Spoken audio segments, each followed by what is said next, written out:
Hoje vamos conversar com a psicóloga e sexóloga Eugênia Fernanda Cabral sobre um assunto muitíssimo interessante, minha gente. Hoje, dia 6 de setembro, é comemorado o Dia do Sexo. Entrevista do dia. Bom dia, Eugênia. É um prazer receber você mais uma vez aqui com a gente. Tudo bom? Oi, tudo bem? Bom dia. Obrigada pelo convite mais uma vez. Adoro estar aqui. E a gente ama te receber. Tem um astral maravilhoso. Então vamos começar falando um pouquinho, né? Dia do Sexo. É um assunto que todo mundo conhece, mas ainda é um tabu se falar sobre sexo, especialmente aqui no nosso Brasil, né? Ainda é um assunto cercado de muito tabu entre homens, mulheres, diferentes gerações, não é verdade? Que carregam um certo preconceito e também estereótipos, bido, reprimido, né? E visto com certa estranheza em diferentes lugares aí da sociedade. Por que que isso ainda acontece, né? Por que que falar sobre sexo ainda é visto de uma maneira errônea, errada? Não pode falar. Então, porque nós não fomos educados para falar sobre sexo de forma natural, né? Que é, né? Na verdade, quando a gente pensa em sexo, a gente pensa em muitas coisas, mas a principal é que sexo tem a ver com saúde, né? Sexo faz parte da vida. Então, assim, se até hoje a gente ainda ouve sobre tabu, vê o silenciamento dentro da família, dentro da escola, dentro da sociedade, assuntos tão importantes, né, dentro da sexualidade, é porque a gente ainda não tem uma educação que nos liberte para falar e para tratar o sexo como ele é, que é algo natural, né, da natureza humana. É verdade. E você falou, né? Está relacionado à saúde. Então, a gente pensa muito na questão carnal, naquele ato ali libidinoso, né, como as pessoas às vezes tratam, mas é natural, como você disse, tem a ver com a saúde. Quais são os benefícios do sexo? Dá para a gente mensurar, né, para a saúde, tanto do homem quanto da mulher? Dá sim, né, da saúde de todos que praticam, né? É verdade. Bom, fora a questão do relacionamento, né, que o sexo faz muito bem para o relacionamento, biologicamente o sexo também influencia em tudo, né? Assim, os hormônios do bem viver, né, os hormônios que nos deixam felizes, todo um processo de bem-estar que começa desde de prevenção de doenças psicológicas, doenças emocionais, mas também doenças da imunidade, né? O sexo melhora a imunidade, então gripe, resfriado, todas essas questões que a gente passa no dia a dia, dor de cabeça, tudo isso. O sexo, ele colabora para a nossa saúde. Olha, é importantíssimo demais, né, Sandra? Importantíssimo. Viu? E a gente começou a nossa entrevista de hoje falando justamente sobre tabu, sobre o silêncio. Existe um momento adequado para a gente iniciar a conversa, principalmente no âmbito familiar, dentro de casa, iniciar essa conversa sobre sexualidade com a família? Sim, olha só. Ai, maravilhoso você ter falado sobre isso, porque assim, o sexo, a sexualidade precisa ser discutida em casa, dos primeiros momentos da criança. Por quê? Segundo Freud, nós humanos, né, temos etapas da vida da sexualidade. São as fases da vida. Então, tem um momento em que a criança ela passa a se tocar, ela consegue sentir um prazer nos órgãos sexuais, né? Ela não entende aquilo. Naquele momento, as famílias já começam a identificar que esse assunto, que a sexualidade precisa ser tratada ali. Só que ao invés de ser tratada com naturalidade, é aí que começa o tabu. Porque é aí quando você dá o corte, né? Assim, não pode pegar, não pode isso. Então, na verdade, a educação sexual começa já no início da vida, quando a gente identifica os processos naturais, né, de conhecimento do corpo. Então, assim, a partir dos 3 anos, a gente já deve começar a falar. E aí vem, né, não só sobre higiene, sobre o trato com o próprio corpo, de pegar, de não pegar, lavar a mão, etc., mas com a responsabilidade do outro, no caso. Não permitir que pessoas toquem em certos lugares. Isso aí a gente já começa de cedo mesmo. A partir dos 3 anos, a criança já começa a identificar o que é o corpo dela e o que é o corpo do outro. Então, quem pode tocar nela, quem não pode, onde pode tocar e não pode. E isso começa na família. Mas eu acredito assim, que a educação sexual ela precisa estar dentro das escolas. É uma questão de saúde pública, né? Na infância, a gente já começa a tratar sobre a sexualidade. Isso ajuda muito e colabora com muitos processos de saúde, né? E saúde mental e saúde física também. Para quem de repente tem uma dificuldade maior, a gente sabe que é um assunto que também percorre pela parte cultural da coisa, né? E nem todo mundo tem essa cultura de falar abertamente sobre o assunto. Existe uma rede de apoio para se conversar sobre isso, algumas rodas de conversa que seja tida aí a possibilidade de conversar mais amplamente sobre o assunto, de trazer melhores informações para quem tem essa dificuldade de falar? Então, no momento, aqui, por exemplo, na cidade, não sei de rodas, né? Assim, a gente, lá na clínica que eu trabalho, a gente tem um planejamento de rodas de família, e um dos assuntos que serão tratados é a sexualidade. Não só a sexualidade, né, heteronormativa, mas a transexualidade, a homossexualidade dentro da família. Então, a gente tem esse projeto na nossa clínica agora. Mas as pessoas procuram informações na internet. E aí vem tudo, porque a internet é um mundo, né? Então, às vezes você encontra uma educação sexual que vem como deve ser, que é de forma natural, de forma honesta, de forma sem tabus e acolhedora. Porque quando a gente fala sobre sexualidade, um ponto que deve ser tratado é o acolhimento. Né? Porque a sexualidade, como você falou, ela é cultural e ela mexe em todas as camadas da vida do ser humano. Tudo. É profissional, é na amizade, é na formação. Então, desde a criancinha lá na escola, o adolescente, o adulto, todo mundo é transpassado pela sexualidade. Por isso que deve ser um assunto natural e não tabu. E que bom que a gente conseguiu e vem conseguindo quebrar esses tabus, né? E tabus são isso, gente, são segredos, são assuntos que a pessoa não fala, mesmo vivenciando. E aí a gente vai, né, expandindo por esse lado, né, tentando quebrar esses tabus, né, tentando falar um pouquinho para ver se abre a mente das pessoas. E a gente começou falando, né, sobre os mitos, né, sexo faz bem para o corpo, faz bem, né, para a mente, faz bem para a alma.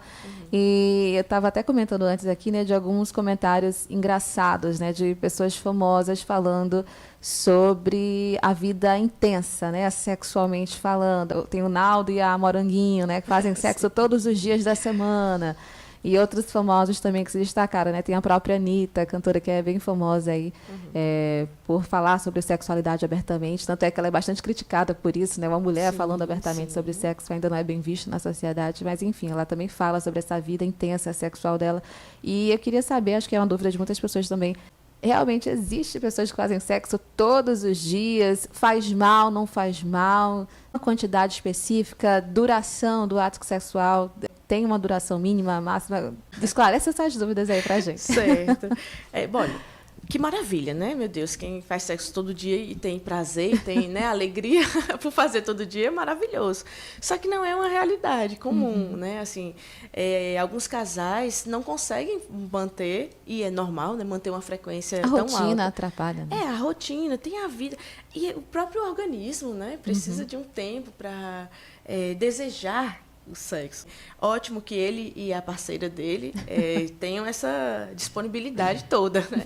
Mas não é o comum, né? Assim, entre 3 vezes na semana, para algumas pessoas já é muito, 2 vezes está ótimo, 1 vez. Então, assim, isso é muito particular de cada casal, né? Cada casal tem seu ritmo, tem seu tempo. Tem pessoas que querem mais, inclusive períodos, né? Todos nós temos períodos em que queremos mais, queremos menos, e isso tem a ver com a vida, né? Tem a ver com o que está acontecendo ali na nossa vida. Momentos que a gente está mais tranquilo, está mais feliz, aí a gente até faz mais, quer mais. Momentos em que a vida tem mais estresse, né? E está mais corrido, e tem mais problemas ali na cabeça, né? Então a gente acaba não querendo o sexo. O sexo fica em segunda instância, diria assim. Mas não tem um número normal, um número certo para a quantidade de sexo que a pessoa faz, que o casal faz, ou a pessoa solteira, né, faz. Vai de Doutora, cada um. aproveitando o gancho, né, a deixa, inclusive, para a gente falar sobre isso. Sexo, quando a gente fala em sexo, a primeira coisa que vem é a conjunção carnal. Sim. Mas o sexo é somente a conjunção carnal ou existem outras coisas que a gente pode dizer que é também um ato sexual? Então, olha, a intimidade, ela tem muito a ver com o sexo, né? E o sexo realmente não é só, por exemplo, penetração. Tem casais e, inclusive, formas, né, de sexo que não tem penetração e ali existe um ato sexual. prazeroso, inclusive, né? Porque, inclusive, 2 vezes, mulheres que têm relações com outras mulheres têm muito mais orgasmos do que mulheres que têm relações heteronormativas. Então, homens, por favor, acordem que vocês estão ficando para trás na estatística. Então, assim, a penetração ou só a conjunção sexual não é o sexo. O sexo é intimidade, né? É um momento de prazer que é compartilhado. Isso também é sexo, né? Isso tem a ver com a sexualidade.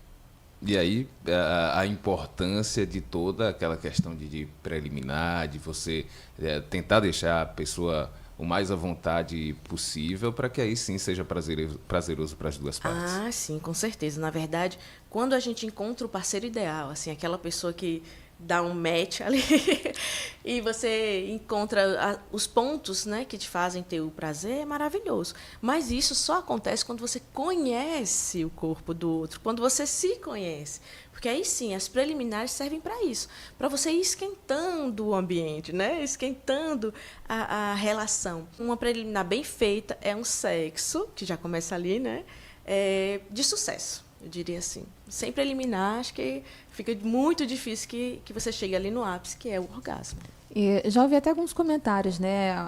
Esses coaches de internet que a gente vê, né? Falando como sustentar o casal, como manter, né, a chama acesa depois de anos, enfim. E uma das dicas, né, que a gente escuta muito é justamente isso que a senhora está falando, né?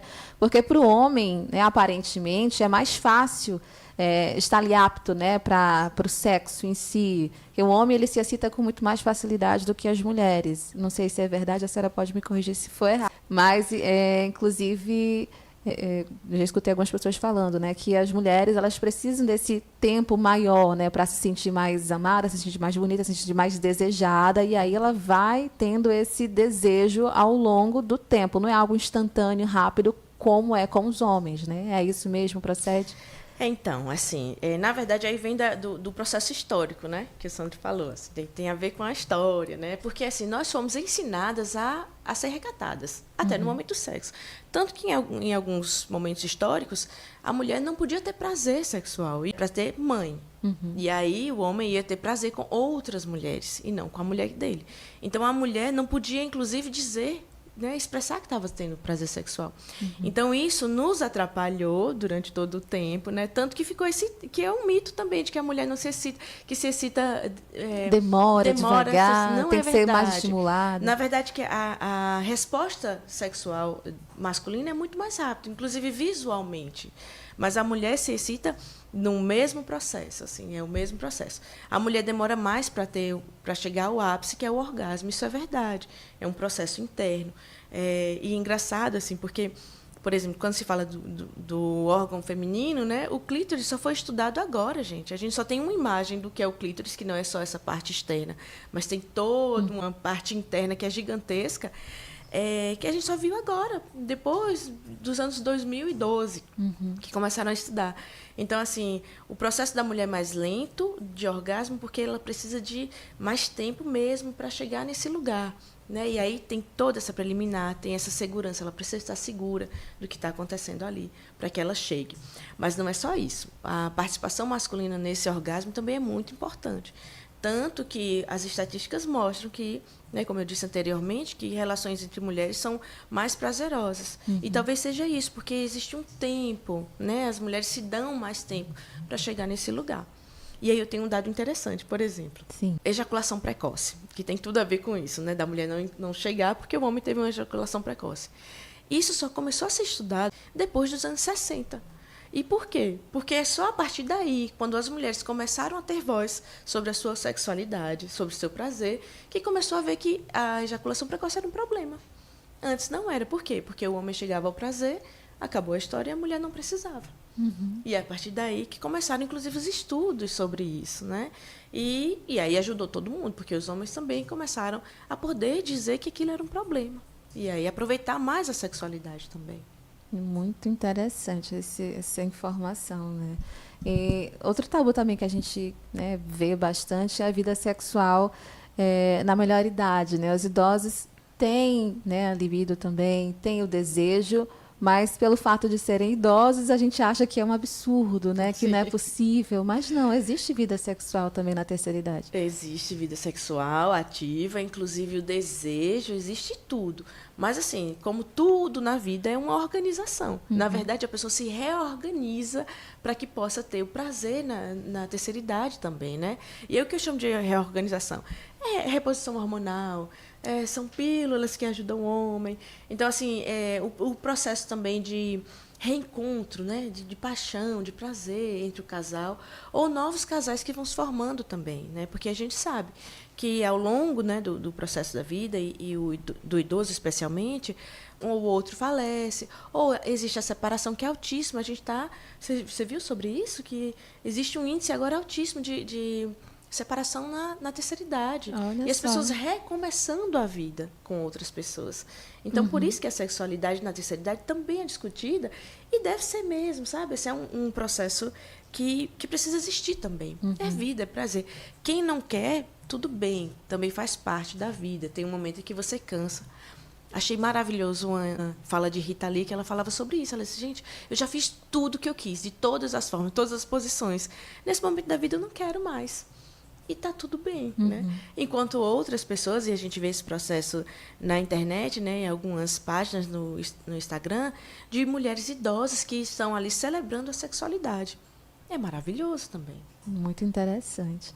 Tem uma pergunta aqui que está chegando para a gente sobre o hábito, né, da masturbação, que é também outro ponto que é muito criticado, Sim, né, um tabu danado. ainda, né? E tem uma pergunta específica, né? Pessoas que desde a infância costumam se tocar, levando ao hábito da masturbação. Isso pode gerar prejuízos ao se relacionarem sexualmente com outras pessoas? Então, depende. Assim, por exemplo, se for uma masturbação relacionada à pornografia, sim. Porque assim, já também existem estudos sobre isso, que a pornografia, ao invés de trazer coisas, novidades, coisas boas para o sexo, para a relação sexual, é o contrário, traz problemas, né? Então, problemas de várias ordens. Se a masturbação estiver associada a esse vício em pornografia, sim, é um problema. Porque, inclusive, para o ato sexual, né, durante o ato sexual, para iniciar, é um problema que a pessoa leva mais tempo. E também leva mais tempo para ter uma ereção, mas também pode ter ejaculação precoce. E que são questões sérias, né? Quando você conversa isso pessoalmente com cada indivíduo, isso é um processo que dificulta muito também psicologicamente. A pessoa também acaba tendo ansiedade e as próximas relações acabam sendo ruins também. E quando essa masturbação é algo natural, né? Em que momento isso ocorre? Então, é boa pergunta. Porque, assim, a masturbação é muito importante no processo de autoconhecimento, né? Tanto da mulher quanto do homem. O homem, ele tem o passe livre para isso desde ali no início da adolescência dele. Ele tem o passe livre para isso. E é bom também, ele acaba descobrindo o tempo dele, né? O tempo de tudo. E a mulher não tem esse hábito. E começou agora uma discussão muito bacana sobre isso mesmo, né? Porque as mulheres que têm sucesso sexualmente, e aí eu digo assim, sucesso de ela consegue ter prazer durante a relação sexual, ela conhece o próprio corpo. E a masturbação é esse lugar, é o lugar do conhecimento. Então, é maravilhoso que você possa usar a seu favor a masturbação. E em todos os sentidos, né, gente? Gozar é muito bom. Então, você aprender a gozar consigo mesmo é maravilhoso. Falando sobre o conhecimento do corpo, eu vi uma notícia essa semana. A gente está encerrando o tempo, mas é tanta pergunta. Eu vi essa semana uma notícia que eu fiquei assim, absurda, chocada, porque não podia acreditar que isso era real. Um casal, né, jovem, estava casado há pouco tempo, e eles estavam tentando engravidar. Mas não conseguia. Aí fizeram vários estudos, né, exames, e estavam tudo certo com eles. Mas um belo dia, né, conversando com o médico, descobriu-se que eles estavam fazendo sexo errado. Ou seja, eles não conheciam os corpos, né, os próprios corpos. Eles estavam tendo relação anal em vez de relação vaginal. Sim. Por isso não engravidava. E é real isso. Eles acreditavam que estavam fazendo sexo da maneira normal, né, como a gente acredita, mas não estava. E isso mostra o quanto o conhecimento do corpo é importante, o quanto a educação sexual é importante, porque a gente está em 2023 e esse tipo de coisa ainda acontece, é preocupante, né? E é verdade, isso eu acredito, viu, gente? Porque, assim, eu já recebi também pessoas que estavam iniciando a vida sexual após o casamento. E as pessoas também não sabiam nada sobre aquilo. Então, se tinha muita dor, era desconfortável, perguntava assim, mas assim, eu quero que acabe logo, porque eu não consigo chegar. E não vejo prazer nenhum nisso. E a pessoa já estava casada há alguns meses.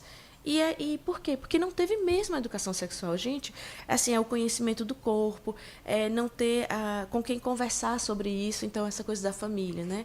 Não tem ali o pai para conversar, não tem a mãe, tem a vergonha. Então, tudo isso atrapalha.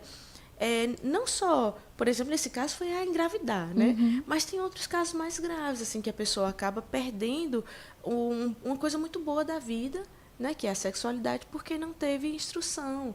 E a gente precisa ensinar o outro, né? E nós, adultos, precisamos ensinar uma sexualidade segura para o outro, e não uma sexualidade anulada.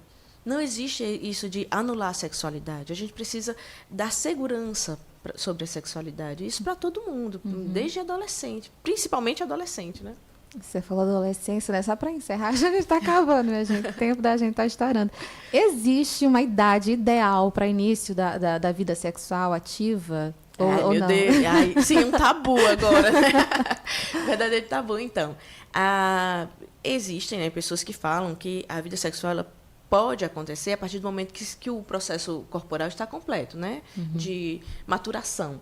Só que eu acredito que isso sai um pouco do biológico, é mais social mesmo, né? E aí, assim, é de cada família conversar sobre o que a sexualidade traz para aquele adolescente, para aquele jovem. Porque, assim, na verdade, não tem como barrar, sabe? Não tem como dizer assim, não vai acontecer. Porque quando chega na adolescência e vai chegando à maturidade, né, ali 18 anos, as pessoas já sabem muito sobre sexualidade. Então, os pais não têm como barrar. Então, a melhor forma de iniciar uma vida sexual é quando você está seguro.